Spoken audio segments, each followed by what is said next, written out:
lays her briefcase in the middle of the table and makes a production out of unsnapping the locks, opening it, and drawing out a set of papers. These are the legal documents. Read carefully, then sign here, initial here. Oh, explain it to her, Angela. It will take her hours to read all that. The woman fixes him with a severe gaze. She should read every word, Adrian. He makes a rude noise with his lips. She can read it later. You're turning my party into a boring legal event. He splashes more whiskey into his glass. You are in too much of a hurry, the attorney says. This is a boring legal event. In general, Ophelia, these papers lay out the terms of your grandfather's bequest.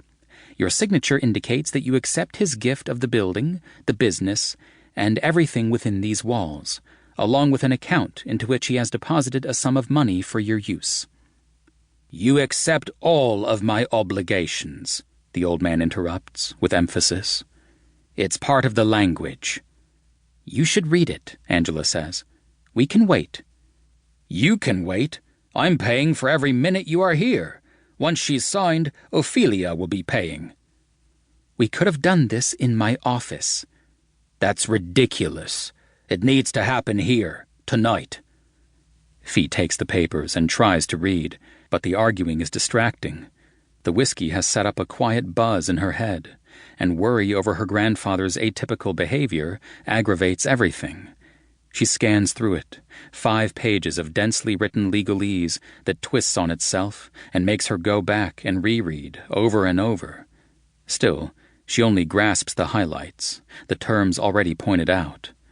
At the bottom, above the space for her signature, it reads, I, Ophelia Florence McPhee, being of sound mind and purpose, do hereby swear a sacred oath to accept and discharge all obligations, tangible and intangible, related to the post of luthier.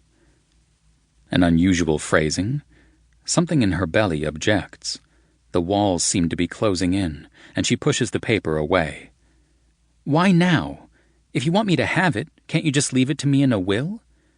Wills take forever to execute. Besides, why wait? After I die, you'll feel like you should be grieving. Now you can sign the papers with joyful enthusiasm. And Dad? What about him? This would be a bit of a shocker for him, don't you think? Fee's father is tone-deaf and not musically inclined, but she knows full well that as the only son, he expects to inherit the full estate. Your father will receive a financial bequest, but he would just sell the business to some stranger. I can't have that. I need you to carry on the McPhee name. Everything Granddad says sounds logical enough, but her father isn't going to see it that way. Besides the money aspect, he's dead set on Fee going to college and getting some kind of useful degree. What that would be, since she has no interest in anything other than music and instruments, is a frequent dinner-time debate.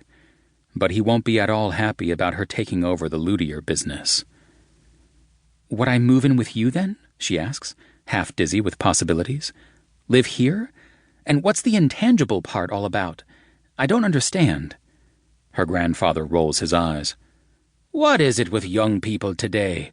My generation didn't think so much. Fee glares at him, and his face sobers. I'm dying, Fee. Not now. Not yet. She shoves the papers away. Not for a long time. Cancer. He lays the single word out on the table with the papers, and all 3 of them stare at its ugliness. Granddad with a resigned twist of humor. The lawyer as if she's seen it so many times it doesn't shock her. Fee with the terror of the untried young. Oh my God! Did Dad and Mom know? Nobody knows. This is between me, you, and the doctors. Well, and Angela, of course. But Granddad, you'll need help. We can... The only help I need, Ophelia McPhee, is for you to sign these papers and promise that you will accept the responsibility for all of my obligations. Fee can't breathe. The pen seems exaggerated in size, a weight her slight fingers will never be able to measure.